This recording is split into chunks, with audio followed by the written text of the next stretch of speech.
Amadeus makes the experience of travel better for everyone everywhere by inspiring innovation, partnerships, and responsibility to people, places, and planet.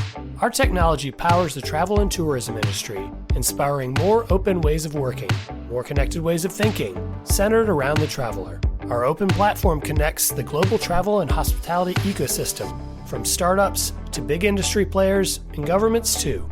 Together, redesigning the travel of tomorrow. Amadeus, it's how travel works. Visit us to know more, amadeus.com.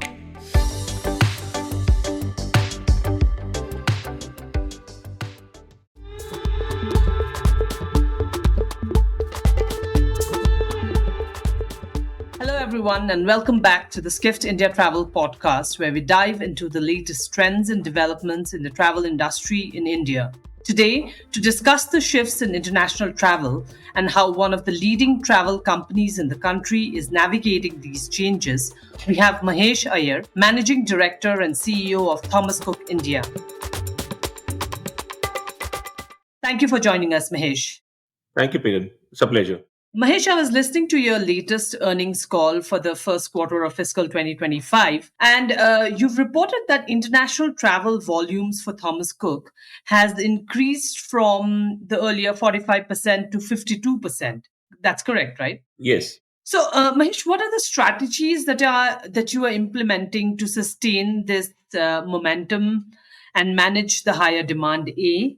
And are you also increasing your marketing efforts in key markets to attract more travelers? So, Peden, there are two parts to your question. I'll try and explain Correct. them in two parts. The first part, what are the key initiatives? Look, what we are seeing is a resurgence of travel. And, when I look at the holiday portfolio as a whole, we are seeing that the comeback of the short haul and domestic destinations is much faster and accelerated as compared to the long haul destinations. The long haul destinations have their own set of challenges. And one, obviously, higher airfares. They continue to be, while they have stabilized now, but it's still higher than what it used to be pre-pandemic. Number two, there are visa challenges. I mean, when one of the long haul locations is Absolutely. US, yeah, so we still are struggling with some of the visa because visa appointments are maybe 6, 8, and 12 months out. So the new set of travelers are not coming into that segment. So the only portion of travel that where people have flexibility to travel is Australia and Europe, where visas are still coming through and easily. And we are very thankful to a lot of embassies who have supported us in making it happen and getting customers to travel. But that's not doing enough because the appetite of Indian to travel is much larger than the availability of visa today. So what's happening is they are shifting that to a lot of short haul destinations, be it Dubai, Singapore, Malaysia, Georgia, Azerbaijan, and stuff like that. So what we are seeing is where there is an easy visa or visa free destinations, people are making their decisions to travel in a very short time. So the booking cycles have reduced. And also, what we are witnessing is that people are willing to experiment rather than going the beaten path. So what used to see previously a Europe and Australia, US is now translating into Georgia, which is a mini version of Europe, probably a cheaper version of it. And people are more than happy to go and explore that before they get into it. And rightly so, if you look at Paris today, you have Olympics, you have an availability issue, you have a problem with price points today. So people are saying if I can keep that off my radar for the current season and look at it probably at the winters or next summers, I'm happy with it rather than going there and being paying more than what I'm already paying because input costs are already very high. So that's one shift that we are definitely seeing. Second, from a strategic point of view, we are actually focusing on acquiring more customers both through the physical and the digital route. Our distribution footprint has expanded. We are at about close to 100 plus locations today. Our digital footprint, where customers come through our websites, call centers, through our chatbots, I think we are enabling all of that. And we are also looking at AI as to how it can enable customers to book their holiday on their own or plan their holidays. Because one thing is about doing a holiday, the second is the entire planning part of it. And when there's nothing like you planning your own holiday, making that decision and owning that entire experience. So we are putting that in the hands of the consumer. So these are some of the steps that we are taking in terms of acquiring more customers. Your second part of your question, how do we see this shift going forward? We think, look, holiday as a category is going to expand, and I think there are multiple reports, including the one report that Crystal just put out, I think 24 or 48 hours ago, which said that they expect the travel industry to grow at about 15-17% in terms of revenue. And I think, as one of the leading operators, we think those numbers are visible in our earnings also. You would have seen, as you started off by saying, our earnings call, we reported a 17% growth in our PBT, and that's reflective of a strong comeback on the travel, foreign exchange, hospitality, and the imaging segment. So across all segments, we have seen steady growth.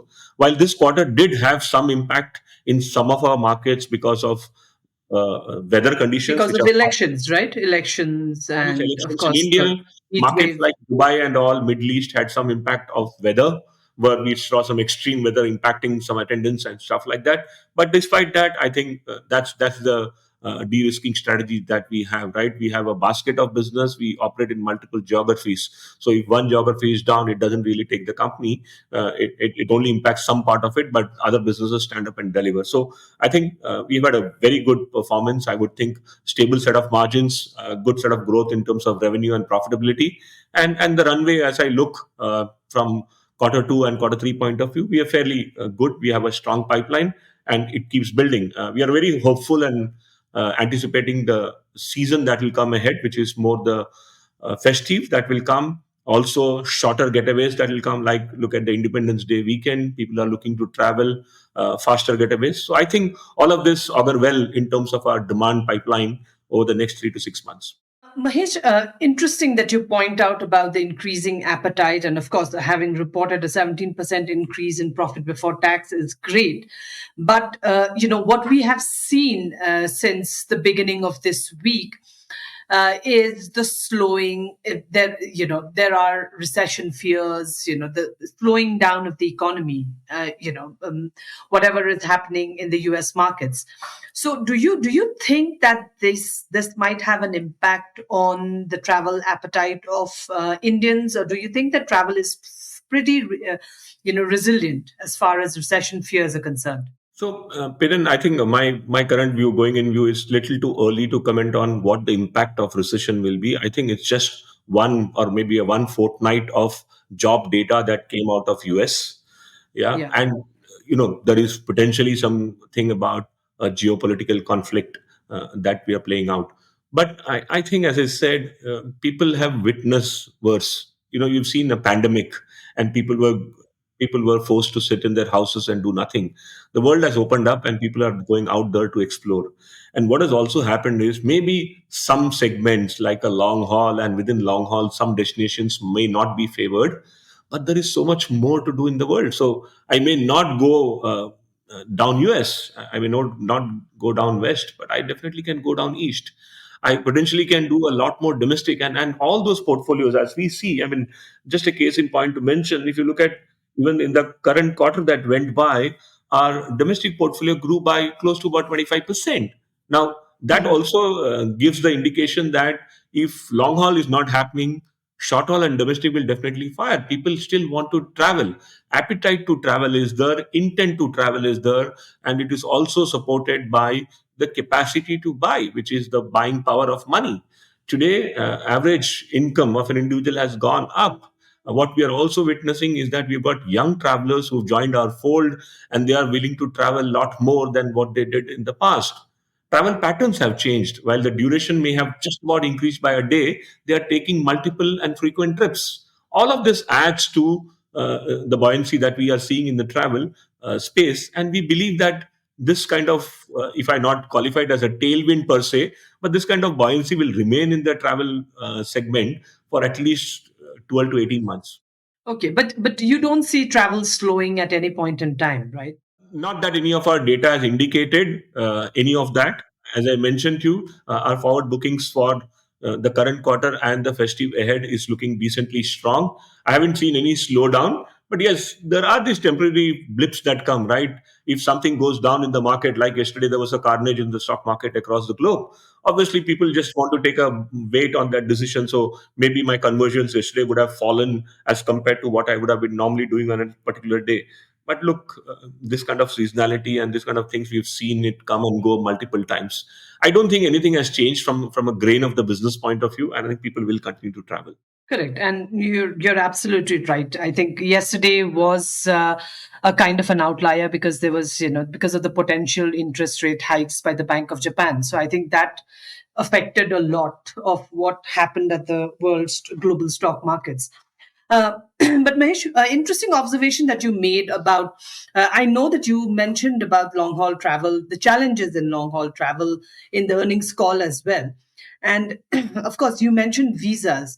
I just wanted to ask you: has the visa situation improved in any way, or because I still see, for because in March when the U.S. ambassador was there at the Skift India Summit, Garcetti, he also spoke about the visa issues, and he said that this was the first time I believe that a US president had asked him that we need to do something about the visa. Do you think that it has improved in any way, or is it still very abysmal? So, it's a little bit of a relative thing specific to US. So, if you look at, Mhm. if I turn back the page to 2023 and say in April and May, appointments were looking 2 years out. Yeah, you wouldn't get a booking for at least 2 years out. When I turn the page today and look at it, we are talking 8 and at best 10 months. So, I think to that extent, wait cycles have come down, appointments are available, But and that's still a lot, right, Mahesh? Especially it for is. a It especially is. for a market like India, where the booking window is so short. It is, but I think we must also appreciate the fact, President, here that people who plan to travel to the US plan it well in advance. It's not one of those destinations where you're going for 7 or 10 days. It's more like a Mhm. longest holiday. People are looking at least a minimum of 15 nights, if not more.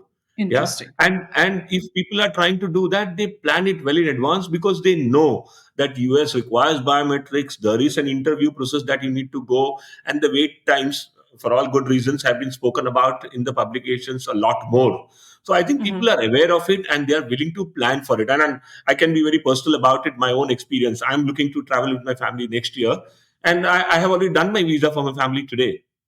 So I think Uh, we yes. understand that we see that as something that we need to work for in advance.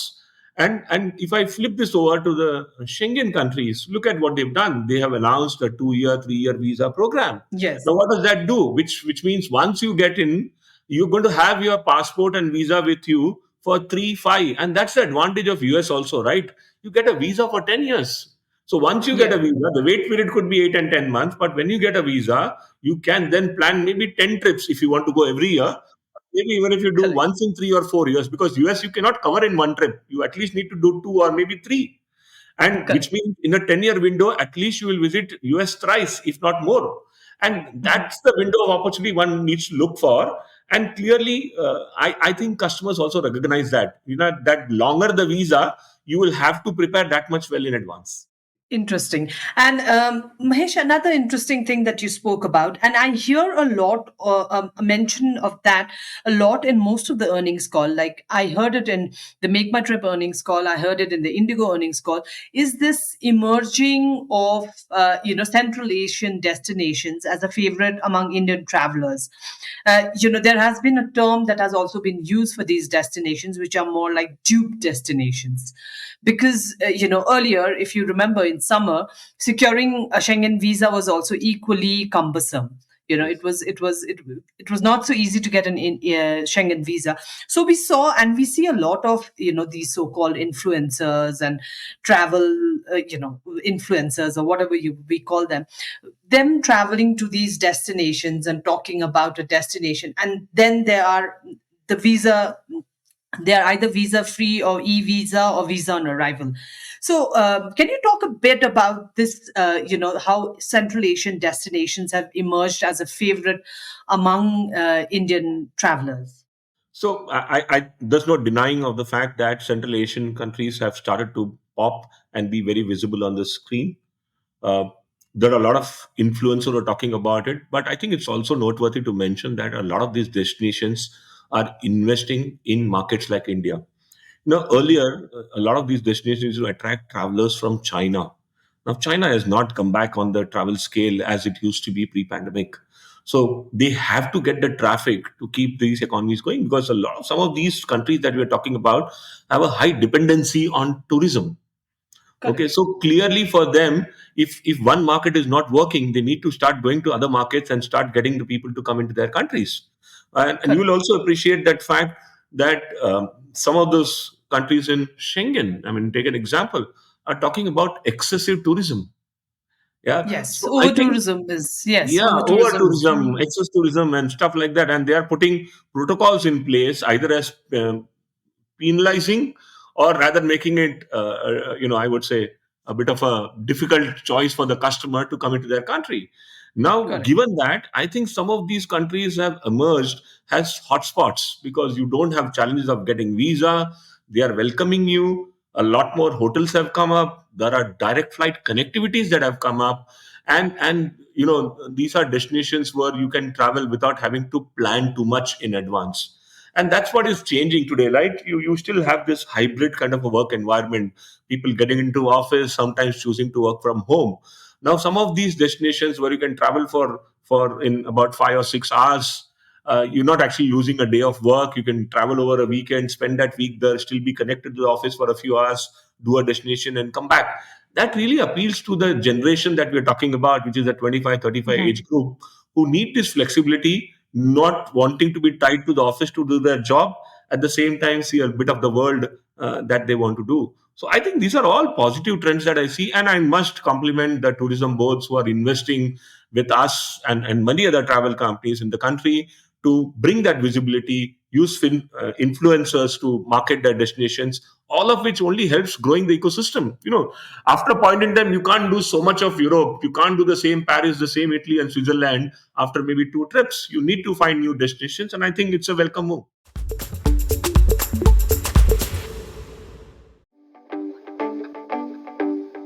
Amadeus makes the experience of travel better for everyone everywhere by inspiring innovation, partnerships, and responsibility to people, places, and planet. Our technology powers the travel and tourism industry, inspiring more open ways of working, more connected ways of thinking, centered around the traveler. Our open platform connects the global travel and hospitality ecosystem, from startups to big industry players and governments too. Together, redesigning the travel of tomorrow. Amadeus, it's how travel works. Visit us to know more, amadeus.com.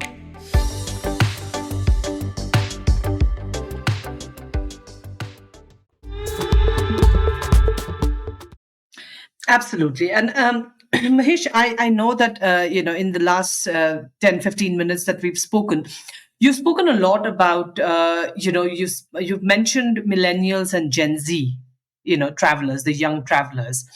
And of course, their traveling habits are very different. They, they travel in a very different way. So, let me talk to you about artificial intelligence, or AI. AI has the potential to revolutionize the travel industry, particularly in the front end processes like itinerary planning and pricing. So I know that Thomas Cook has also been looking at AI solutions to grow its sales. Could you talk a bit about how do you plan to integrate AI into your operations?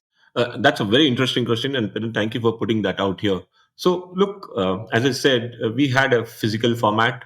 Pandemic, we moved to a digital format. So we are a hybrid model today, physical, digital, and I think AI is an extension of our digital journey.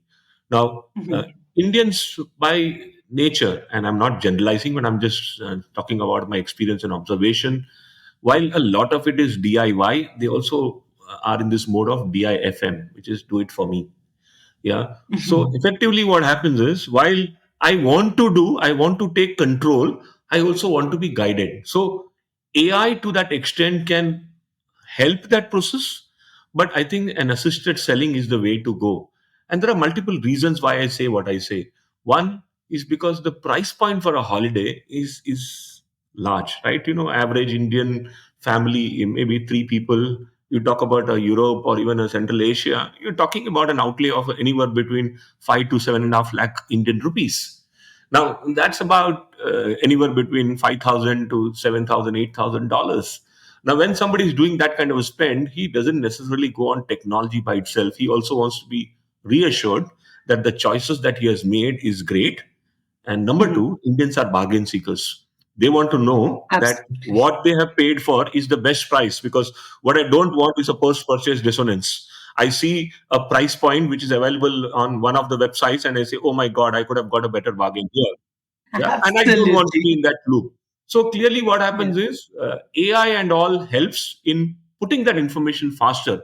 So for us, the UK use case, and when Tauskuk is looking at it, it's looking at the use case from perspective of saying how I use this technology to get back to the customer faster, suggest itineraries, make modifications, and convert conversations into conversions. Because today what is happening is a lot of this, when you're doing on email and telephone, they are conversations and take a little more time for it to mature. It can take anywhere between 6 hours to maybe 36 or 72 hours, based on what's the size of the family and his need to travel and stuff like that.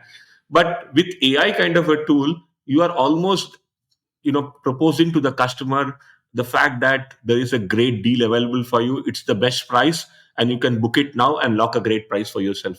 I think it creates that sense of urgency, and I believe those are some factors that play in. The other advantage that AI brings in is because all of this are API linked, right? So you got multiple feeds that are available to you. You are bringing prices real point, you are allowing bookings real time. So from a customer's trust and acceptability point of view, he sees, look, it's not that I have to wait for someone to come back. There is someone assisting me through the process. And the moment I say yes and confirm an order, the next thing I know that some of these vouchers are going to drop into my email box and I'm ready to travel. And I think the whole fun, the whole excitement of creating that holiday yourself, booking it and going with it, and getting this feel that you got a great deal is always Mhm. far more cherished than getting it done by somebody else. I mean, take an example. If you were to be on Exactly. some of those OTA platforms to book an air ticket, and you see you could apply a deal code and got a bargain, which is even 100 rupees for that matter, you think you've done a great Correct. job, and then you will go out and talk Absolutely. about it to four more people. Correct. Absolutely. Mahesh, very interesting observation there about, Indians being value seekers. Um, uh, the recent budget announcement allows this setup of, TCS, that's tax collected at source with tax deducted at source, which is expected to leave more cash in the hands of holidaymakers. With more disposable income, how do you anticipate this will impact your holiday segment sales in the upcoming quarters? And, what are you doing to tap into that? Okay, one, I think it's one dimension. It's a unidimensional view when you look at TCS and TDS. But I think Mhm. from a spend and appetite point of view, there are multiple other factors. Okay, and I'll come to each of that. To begin with, yes, we do see this as a positive rub-off, because you could have blocked your cash with a TCS, and specifically those people who are spending more than 7 lakh rupees and end up paying 20% of that value, from anywhere between 6 months, depending on when you are traveling, to a maximum of 18 months. So I think to that extent, a TDS set off available against that will leave a little more cash in the hands of those travelers.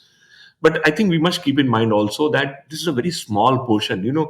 7 lakh rupee per person on a holiday in the Indian segment, we don't find too many of them. Yeah, there are some of them, high value FIT customers and stuff like that. But on the more like the group travel, average ticket size per person is 2.5, 3 lakh rupees. And unless he's doing a more extended holiday, it can go up to 4.5, 5 lakh rupees.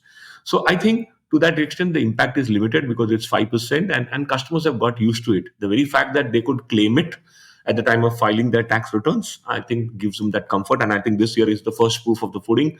We also Mhm. understand a lot of our customers who traveled through us were able to claim or set off their TCS benefits. So I think the system works, and I think kudos to the government. I think they have set the system well. It works, and it allows customers to get the refunds also. But yes, TDS will help, but it also puts an administrative pressure on the hands of the employer. See, because he will have to take a declaration from the employee, what he has spent, how do you verify? All those comes into play. But yes, it's a good tick box, I would say. Will it bring a material change in the way people look at it? I'm not so sure. But yes, it does help to reduce the impact of cash flow to that extent. you have a very employee-friendly employer who's willing to go that extra mile and do everything to ensure that you get your cash in your hand, adjusted against your TDS. But the more important thing in terms of spending power is to look at how India's demographics have changed. First and foremost is to see that India has moved from savings to spendings. Yeah, I think gone are the days when savings as a percentage of GDP used to be close to 32, 33%, and I'm talking about 10, 15 years ago, and we used to look at those numbers. Now we are talking more like a 23, 24%. So there's a 10 percentage or 100,000 basis points dip in that savings. Now, it's not that Indians are saving less or the patterns have changed. It's just that they are in this concept of now and here. They are willing to spend on that little thing that they want to enjoy. That phone that can cost them 150,000 rupees, they are willing to spend on it. A nice 4K television, which it costs 150,000 rupees, I'm willing to go. And what is propelling a lot of that is availability of credit. There are many fintech providers who are technologically driven, tied up with the bank at the back end, who are providing this access to funds in a jiffy. So you have this 5 minutes loan. I mean, look at HDFC Bank; it offers a 5 minute loan at an ATM, and you have some of the other operators who give you a 15 minute loan on your screen for a few questions that they ask, and all of them is digitally sanctioned, which means they are doing the authentication at the back end, looking at your CIBIL score, matching your Aadhaar, spend patterns, and stuff like that, and pops out a message in your face which says you are eligible for an X value of loan. And today's customers, specifically the 25, 35, 40-year-old, is not shying away from taking that loan either to fund his holiday or top up his holiday, which he would have otherwise not taken. He potentially would have planned for a domestic, but he sees a good bargain coming out, let's say, for a Singapore holiday. He's more than happy to take that top up loan and go to Singapore rather than maybe go to a domestic destination. So I think that's also helping. And we have also done the tie-ups at Thomas Cook. We've got multiple partners that we work with, including buy now, pay later, the BNPL category, EMI on cards, EMI on debit and credit cards, and including multiple banks and NBFC types. So I think from a appetite point of view, while the growing disposable income is great, the credit fuel is also helping customers to fulfill their ambition of travel. That's a great point, Mahesh. About you spoke about the travel now, pay later scheme. And just to dig a little bit more on that, do you see that do you see a certain travelers of a certain age availing this, or is this across the board? It's typically the young travelers, I would think, who have come into the work in the last 2-3 years, who have got some record of their income being created. Obviously, no finance company, no bank will give a loan for a person who is dependent on his father. But a lot of the young people who are in this 25, 35 age group who've joined the working cycle the last 2-3 years, got some salary slips and statements with them, possess a credit card of their own. I think this is the category where it works. But people who are more stable and settled, like the people in the 45 to 60 age group, they're less inclined to take the BNPL category.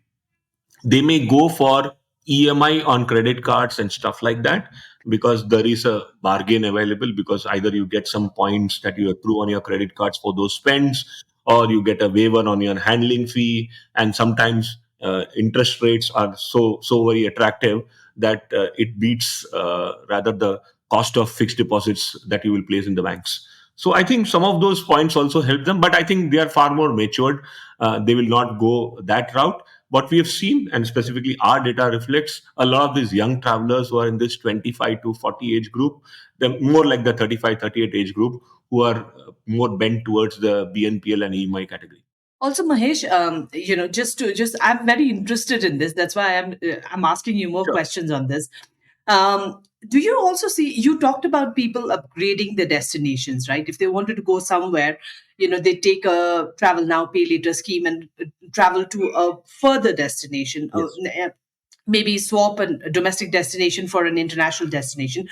But do you also see people upgrading their travel? Say, for instance, avail something, and because I noticed that now Indians are more into the affordable luxury segment. I see a lot of people traveling in business class, premium economy. So do you also see that people take these facilities, these travel now, pay later schemes, and try to upgrade, go for a better hotel, go for a more expensive hotel, avail these facilities? So, Pidin, what I would say is that I haven't seen people taking a loan to upgrade themselves on an aircraft. Yeah, because I think Indians still believe it's the same aircraft whether you sit in the back or front. It doesn't really matter.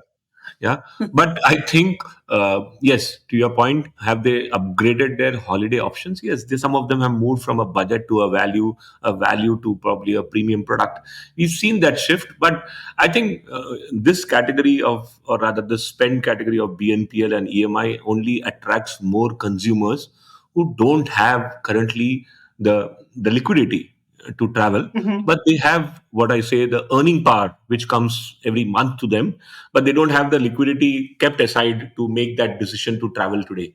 So what it does is that it allows them to travel today and pay for it in installments. I mean, take the example of mobile phones as a category. I mean, every store that you walk in will talk about an EMI option. You walk into to buy a laptop, there are so many options, and it talks about the effective price, right?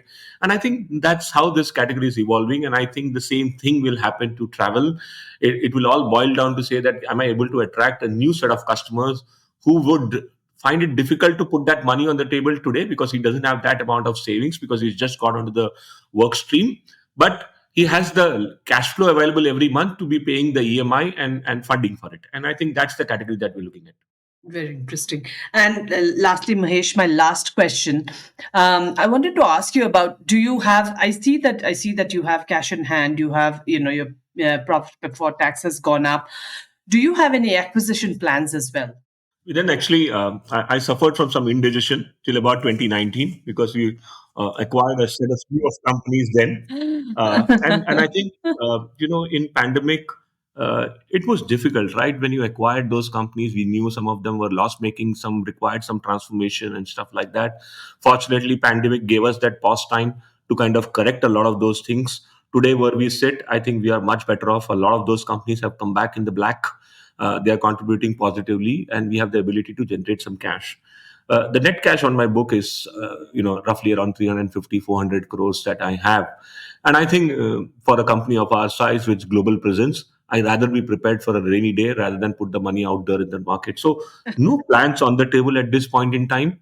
I'd rather be better ready for a future event that comes my way rather than put everything on acquisition. Because I think one of the lessons that we also learn from acquisition, it's just not just profitability or adding P&Ls and balance sheet. It's integrating people, integrating technology, integrating minds. Absolutely. And I think it takes a lot of time. Today, when I'm in a growth pace, there is so much of tailwind available. I rather focus on the growth rather than look at the accretive coming from acquisition. I rather focus on the growth that's available because the market is growing. If the market is stable, then I have to look for growth. Then I rather look the acquisition route. At this point, when the tailwinds are so strong, I rather capture that rather than put my money in acquiring. That's very interesting, Mahesh. Thank you so much for sharing these insights. Thank you so much, Piran. Thank you so much for having me on the show. It's a pleasure to talk. Thank you. And it's clear that Thomas Cook India is taking significant steps to navigate this ever-changing travel landscape, and of course trying to capitalize on the new opportunities as well. And we are looking forward to seeing how these strategies unfold. Thank you very much, Mahesh. And that's all for today's episode of the Skift India Travel Podcast. Stay tuned for more updates and in-depth discussions on the travel industry. Thank you for listening in.